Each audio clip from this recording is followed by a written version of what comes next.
கதை பேச வா வா வா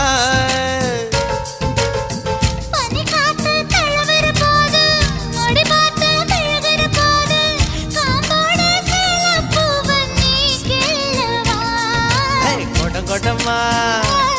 தேன் குடிச்சிக்கவா முதல்ல உன்னை பார்த்த நான் அசந்து போனேண்டி முழம் போட்டு முழுசாயி இப்போ கலக்க போறேண்டி ஒன்ன கலக்க போறேண்டி